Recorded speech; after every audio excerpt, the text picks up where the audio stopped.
Well, Gavin Payne, all of a sudden the season is over, mate. That went quick. Well, it did, but it didn't. It did. So. Last weekend, obviously the Seagulls Paul Green medal day down there, and it was a great afternoon. Just let's talk about the function. There you are there with a few of the boys early in the day, and then a little bit later on. Had a great night, didn't you? So there's Gav Payne, but it was a good afternoon. It was a good afternoon. You're a stitch up, fair. It was a good afternoon. Well, I was actually there as well, but I went home a little bit later on. This is how I ended up. There you go. So all's fair in love and war, Gavin Payne. Very good, mate. Yeah, look, a great game against and an emotional day, but a great game of footy.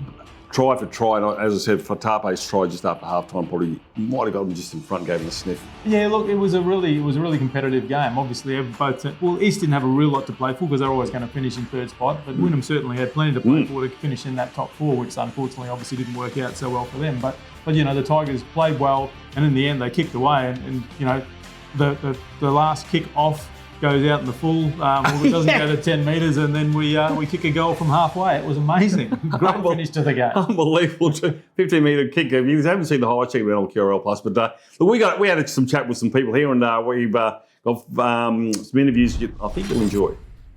Back here on Tigers Talk with Colts player Braden Easthope. Welcome to the coverage, mate, and to this conversation. Thanks for coming along and having a chat to us. Yeah, thanks for having me today. No worries. Now, we just talked off camera. You've come out from New Zealand, obviously, and went to Mabel Park High School. Tell us a little bit about how that journey came about. How did you get here? How was the schooling at Mabel Park? I was in New Zealand playing league, and then all my boys were moving over to Oz. So I was like, I got a couple of friends together, and we all came down together, and we ended up at Mabel. There was a few schools that we thought we'd go to, and we just ended up at Mabel. But 2 ended up at Mabel with me, 2 ended up at Keebra. Yeah. So this is your first year at the Tigers. How are you finding the transition into senior footy? Yeah, it's good. I came from Wynnum, and Glitter and that been making me comfortable in that. And yeah, during the year, the boys are getting better and better, and yeah, it's good to know new boys, and we can get to know each other, and everyone's getting comfortable now. And you mentioned before as well that you've got one of your colleagues or one of your friends here from New Zealand has come out with you to the Tigers. Yeah, AJ Taylor. He's been playing down in Carina the past few weeks. Yeah, he came over with me. He lives with me. Yeah. How have you been finding the competition compared to schoolboy footy? The step up to Colts, is that a big jump? Yeah, it's a way bigger jump because I was playing fullback in schoolboys, and then now I'm over here playing hooker, and wow, the physicality is way more harder and it's way faster this year. That's a completely different change of position. Yeah. How did you transition to that? What was the reasoning? Why did you get into the hooking role? Well, I was naturally a hooker, but my coach thought I'll go better for our school and would benefit more with me at fullback. And yeah, I went fullback, and I actually liked it there. But I like it more at hooker. Yeah. It feels more at home. You like to get involved in the game and be part of the action rather than standing back physical. Talking. Yeah. Really good. Had an injury recently, broken hand. Came back from that just on the weekend, I believe. Yeah, first game back. Yeah, it's been like about 6 weeks. Yeah. And a good win against Wynnum as well. Yeah, a good win against Wynnum, the old club. It feels good to get one over there, man. Always does. Yeah. Into the finals this weekend, obviously. Who have you got? We got Blackhawks. It'll be a hard-ass game, to be honest. It'll be very physical, and it'll be fast as, and hopefully the boys can show up, and if we all show up, then we'll be all good, to be honest. It's an early morning start too. I think it's a 10 a.m. game. Bro, so early. But all the boys will have to go and can that night out on Friday night, eh? Yeah, save it all for Saturday night, eh? Maybe a Sunday one too, eh? Obviously, you had a strong season as well. What are you looking forward to as far as... Have you played finals footy before? I've played a bit, not the most, to be honest. Yep. This will be the highest rep of finals footy I'll be playing, to be honest. Yep. Going into. Glitto's had the side going pretty well throughout the season. I've talked to him a couple of times on this telecast as well. You've sort of gradually got into the season and started to build really well. The team has remained relatively stable. How are you finding how did you find the season like from when you first started, and how did you build into the? Oh, when we first started, we were a bit rusty. Everyone's because our halves are new and everyone just needed to gel. Our first game was a bit rusty, but you can see the potential with all the players on the field. And over the coming games, Madison and Casey, they've given me a few sprays, and then they got me in check. Now we've all gelled, and Yeah, I think we're going pretty good. I think we're going more than good. So how many more years have you got in 21s, mate? Another 1 or 2 years? I got 2 years left. 2 more years. Yeah, 21, you obviously got goals to progress to the next level. Yeah, I got goals. Maybe look towards Cup in the next few years, and hopefully I'll get there. Yeah. Well, I tell you what, a strong final. I've watched you play a few games. A strong finals performance won't do you any harm at all. I mean, Church will be down there, obviously watching as well, the Cup coach. So on the weekend, all the best. Thanks for coming and having a chat with us. Thank you for having me today. And have a look and see the game, and all the best for the rest of the season. All right, thank you for having me. Cheers. Well, welcome back to Tigers Talk. I'm with Max Lim. Last time I spoke to you, mate, you were injured. Obviously, you've come back bigger, stronger than ever, and now you've got a melanoma cut out of your hands. You're in the wars, buddy. But hey, listen, good on you for sticking to your guns. You've made it back, and you're back into Cup. You enjoyed, 10 games now? Yeah, 10 games off, yeah. All right, so no sign of any injuries on top of that at all? No, I take pride in coming back better, so I feel stronger and faster than I did before. All right, last weekend, daunting task against the Seagulls. Emotional day down there, obviously the Paul Green medal day as well. Try for try in the first half, and for mine, for Tarpe's intercept just before half-time probably turned the game on you, but Wynnum didn't go away. What did you take of the game? No, definitely wouldn't be a top 4 side all year, so we knew that coming into that, no matter what, if we were up or down, it'll be a tight contest till the end, and I think it shows the true character and how we've built over the course of the season that we haven't managed to pull away so far, but yeah, we had to put everything to the sword really, so glad we got away with the win there and in front of the Chook pen as well. Yeah, most certainly. One thing I did notice, and both sides were guilty of this, there were a lot of offloads of flick passes, the first tackles weren't made, there were offloads left, right and centre, so it was a fast-paced game because of that. Yeah, I think everyone's, at that time of year when everyone's playing footy, at the start of the year, you're kind of finding your way through, and as a team, we're very confident in attack, so I think that's part of the game. You find a bit of leeway, a bit of room for the offload, so fast footy does that to you, and then obviously you just want to execute. Because it's a fast game, maybe did you find you had to inject yourself a little bit more, then just give a bit of relief to the boys in the middle? Yeah, definitely in the first half I was gassed. I reckon I had at least 12 runs in that first half, and come in the second and just had to take a big breath in and get at it. But yeah, it's definitely getting used to helping out those big boys to the middle as much as I can. It was a good hit for you for semi-finals this weekend, but I just want to ask you again about the BND Cougaroy atmosphere down there. Is that probably one of the biggest crowds you've played in front of? Be one of them. Yeah. I've had the fortunate chance to play Combank and a few other stadiums down back at New South Wales, but I'm definitely for up here, I reckon it's the biggest crowd we've had all up. And like again said, it's always good being them in front of the Chook pen. And being a winger, did you get any phone numbers? No, I try to stay away from that. That's all for Solomon and my roommate, so you can take that. Fair enough. Now look, South this weekend. Obviously you get 2 bites of cherry, but you'd like to have a week off after this one. South, you've played them already this year. How did you go then? We reversed them before the bye, which is previous to Wynnum, so we got the win up here at home as well. And Souths are a good team. Again, they could have finished first, but barring some results. And we did really well to go up against them and beat them. So I think if we just come with the same attitude and come out real strong and together as a team, I think we've got a chance to beat them definitely. You got to go down to Logan, mate. Obviously, once you get to the border, you want your windows up and lock the door. But for saying that, coming away with there's no points to the line here. Yourself, mate, you got a few more metres in you, as in a bit more pace still to come, or are you about top speed already? I like to think I've always got more pace on me. Yep. I feel like, especially in the back, unless you're in open space, you're never really hitting top speed. You're always trying to at least get past the defender or beat them. So definitely got another gear in me. So I'm hoping to kind of let that get out there on the weekend. Semi-finals footy is a completely different beast. Have you played any semi-final footy this level before? I had a few fortunate chances last year to play a few games, and like you said, it's always a different beast compared to the regular season. So I think, like I said, if we've been building a lot lately, and if we continue that, the sky's the limit at the moment. Yeah, Colts are playing at 10 a.m. You're going to go down there. Will you make bail? You get out in time to go down and watch the boys play? I definitely want to watch them. Obviously, Colts finished second as well, so it's really good to see the club, finishing high on the ladder. So especially for our cup team, we want to support as much as we can. So we'll be down there and watching as much as we can.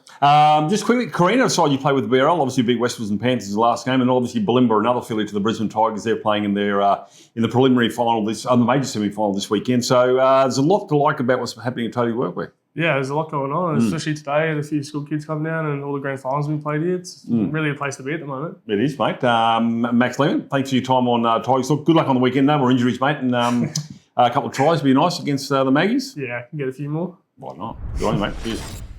Welcome back to Tigers Talk. I'm with Cup coach Matt Church. Churchy, a good win on the weekend. We'll get to that in a minute, but a successful season to this point in time, but the work's only just started.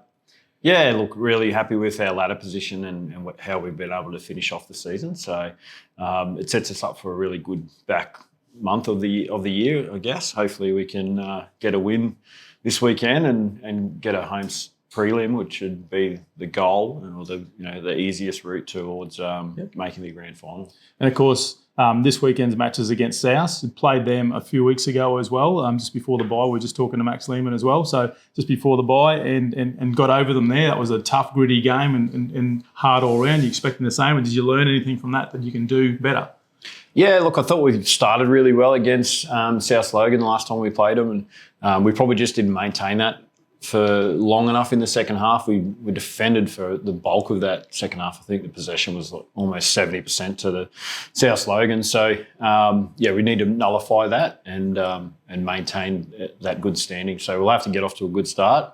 A good coach once told me you never have to recover from a good start. So that's certainly something that we'll be aiming for this week.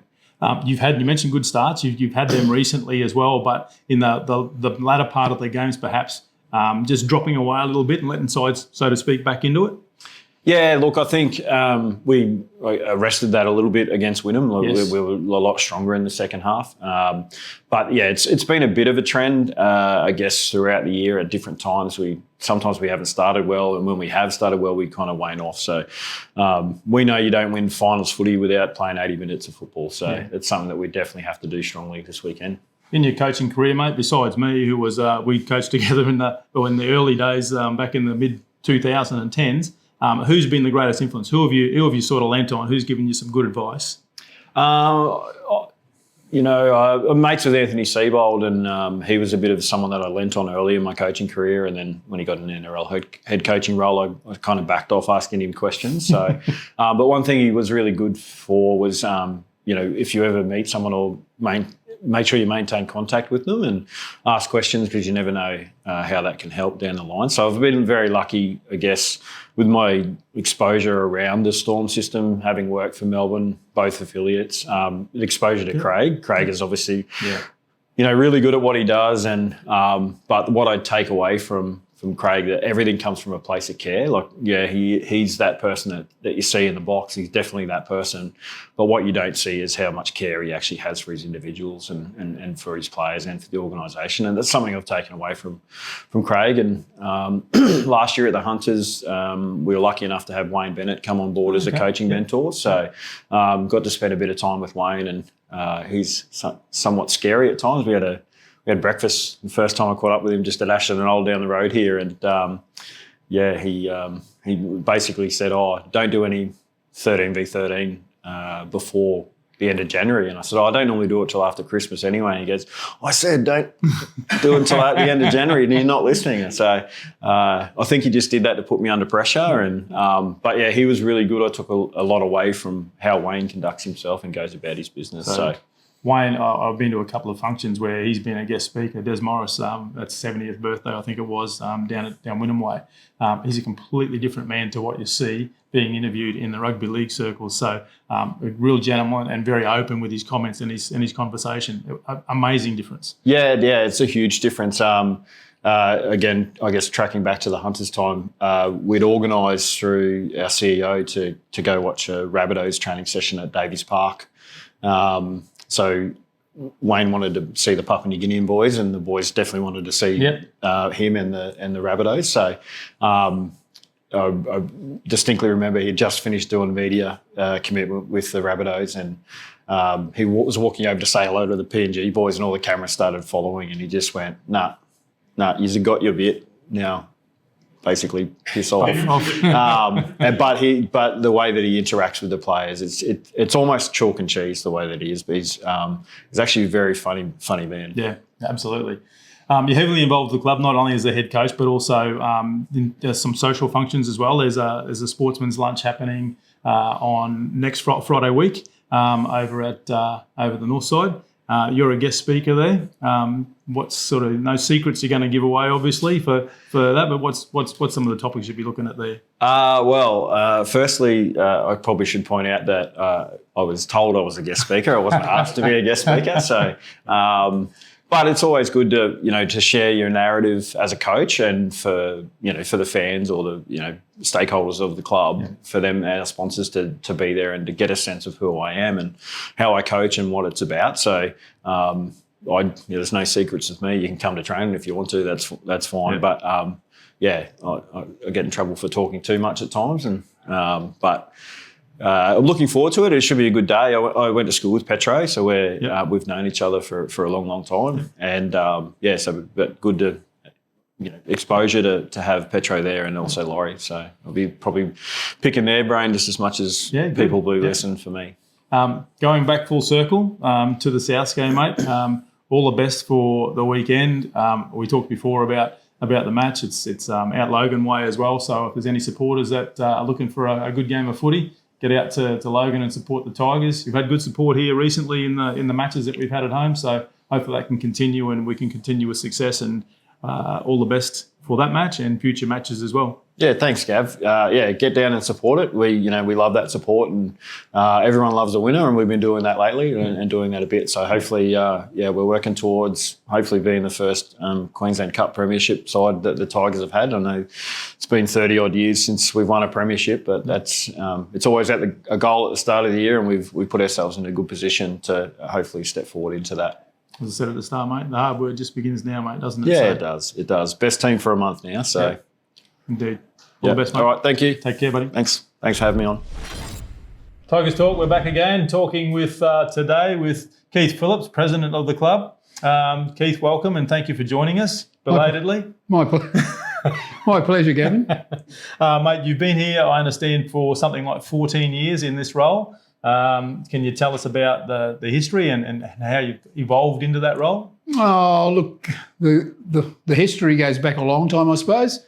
I played junior football for the club and then I played senior football for the club. Never played first grade, unfortunately. But my boys, after my playing career was finished, my boys wanted to play football. I took them up to East Juniors. Never expected to be the president. Ended up being the president there for 13 years. And the last year I was the president there, I was also the president down here. So I grew up in the area. It's my club of choice, realistically. Yeah, and obviously the club means a lot to you. Over those years, what have you seen? What are the developments you've seen? Most recently, obviously, with the NRL bid, but before that. Oh, look, we in the time that I've been involved as the president, we've played in 3 grand finals. Played in the semi-finals basically every year except for the first year that I was here. And that year we drew with Ipswich for the bottom place on the table, but luckily enough we had a better for and against. So we didn't win the wooden spoon. But the building, just the general facilities and especially the building that's just been built has been on the agenda the whole time that I've been the chairman. This is probably the 4th generation building that we've put up. Brisbane City Council kept knocking us back. But what we've got now, I think, is equal to anything that's in our competition, and I'm really proud of it. Yeah, as you should be. We go back to the junior days as well. I did a bit of coaching down there after my senior career when I had some boys coming through the grades. You and your wife, Deborah, put a lot of time in down the juniors, as you've already mentioned. I've seen you many times in the canteen as well, serving soft drinks and lollies to kids. Oh, yeah, look, it's. I think it's. I've got a vested interest in the community. Realistically, I want to see the kids achieve as much as they can achieve. And if that's playing Div 1 or playing second division or playing NRL, that's what I want to achieve. I'd like to believe that every kid that came through East Juniors or the Eastern Suburbs affiliate clubs would be able to come here and play football. But unfortunately, that's not the case. But everyone that comes through is a success story for those clubs. Pat Carrigan's a perfect example at the moment with the Broncos. Yes, Pat Carrigan is a perfect example. I was having a conversation with his father, Ross, the other day, and I said to him that I can remember the day at the juniors where I actually spelled his name incorrectly on a trophy. So it's a permanent reminder for him. Oops.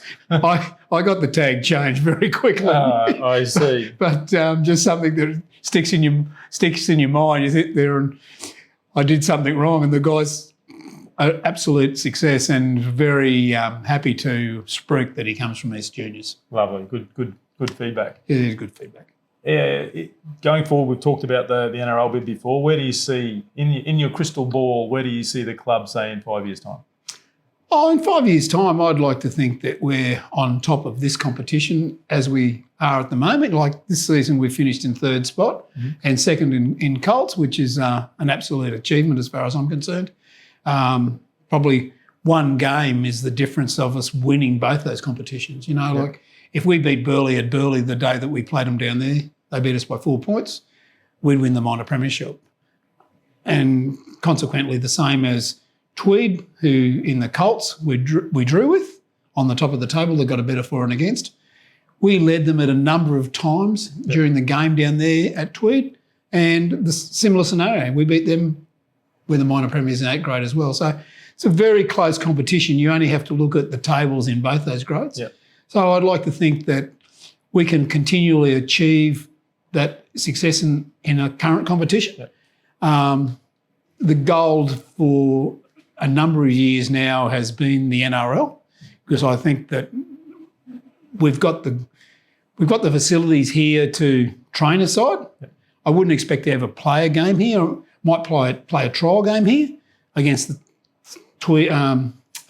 Titans or the Broncos or somebody like that. Yep. But as far as playing fixture games, would always be at Suncorp or unless we took a game away. You've had the stadium itself has gone through a redevelopment recently, which we've spoken about many times here before.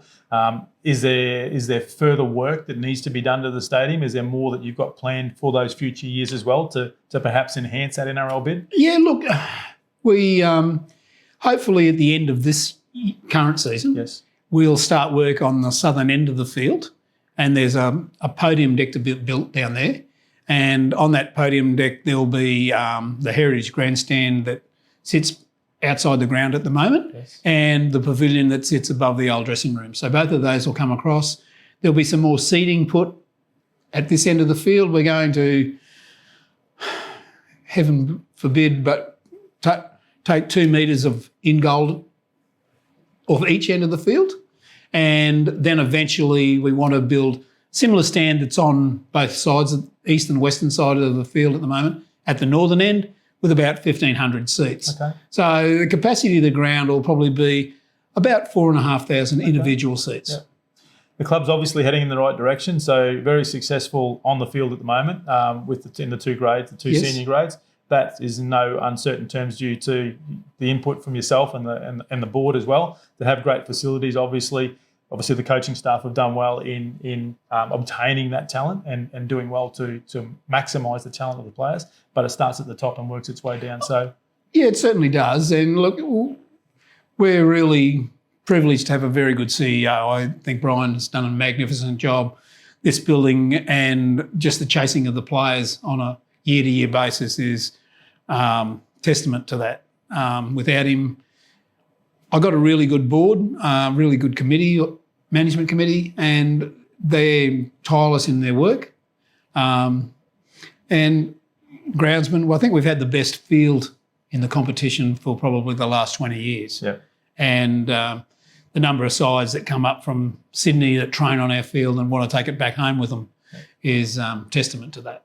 So going forward, let's start with, without putting our chicken before the egg, let's start with a couple of premierships this year, and that will show the strength of the club for future bids into the higher level of competition. Yeah, well, I'd like to think that we can win both those competitions this year. We've been testament that especially in Colts, they've basically only been beaten on one occasion this season. And then for the Cup side, they've been beaten a couple of times, twice by 4 points, once by 1 point, and once by more than a handful of points, that's for sure, by Tweed Heads. But luckily enough, Tweed Heads aren't in the competition. Yeah, well, They missed. We talked about that when I was talking to one of the previous guests. They're a bit of a bogey side, Tweed at Tweed. Yeah, Tweed at Tweed's a little bit of a bogey side, and they're a bit of a bogey side for us. Full stop. You know, like I can remember coming and watching them play here a few years ago, and there's a little bloke playing in the front row for Tweed called Dave Taylor, and he He was out on the edge, and he put a perfectly kick into the bottom corner here, and from the halfway mark, and the fullback picked the ball up, and Dave Traylor drove him into the end goal, and consequently Tweed scored a try. Yep. So he created the situation to get them into the area, but they scored 4 tries that day, and Dave Taylor had his hand on the ball every time. Yeah. So it's just testament. They've got I don't know. At one stage here, I think that the last time we'd beat them was at Chindra, not at not at Pickerboon. But as you said, mate, you don't have to worry about them this year because they're not there. So. No, they're not there. But I think that we've got the capabilities of beating any side in the competition, and it's game for game now. Like the easy part of the season's done and dusted. This is the part of the season where you've got to stand up and be counted. Well, you have to believe that you can beat every side, otherwise you're wasting your time being in the competition. Oh. So, mate, thanks for joining us and sharing those insights into the club. Appreciate your time, and go the Tigers. Go the Tigers, yes. Thank you very much. Thanks, mate. Thanks, Kevin. All right, mate. Magpies. Beat them a few weeks ago. Yep. Finals footy, different beast. Yeah, it is, mate. But, the Tigers have been sort of gradually, I think, improving. And I think they're at pretty much full strength as well. I don't think there's too many players that they've got out injured. They had a good contingent of the Melbourne players who really bought in as well on the weekend and have in previous games as well. So I'm pretty excited about the prospects for this season. Colts, they're playing at 10 a.m. They're playing against the Blackhawks. So get down there nice and early and check out the boys down there. So, again, they've had a great season. They finished in third spot or second spot as well. Spot. So congratulations to Mark Liv and the boys. So Olimba finishing the minor premiership as well. Carino, a great season. But we talk about club culture, and I think what Matthew Church has brought to the Tigers is everything. It's great the couple are doing well, but across the board, you're doing the right thing if everything's working well. Absolutely, and obviously the coaches have bought in those lower grades as well. Glitto also, and the results are showing. All right, well, this weekend it's finals time. Get down to Logan and check out what's happening. But also, if you're not going to get to Logan, NRLW games here on Sunday as well. Sunday it is. Yeah, so get down here and watch that game as well. And it's all happening in Tully Weirwood. All right, Gav. What time did you get home from the other night? 4:30 a.m. It's more like it. How long you know each other? Still lying to me. Okay, mate. Good luck with the Tigers this week, and see you next week.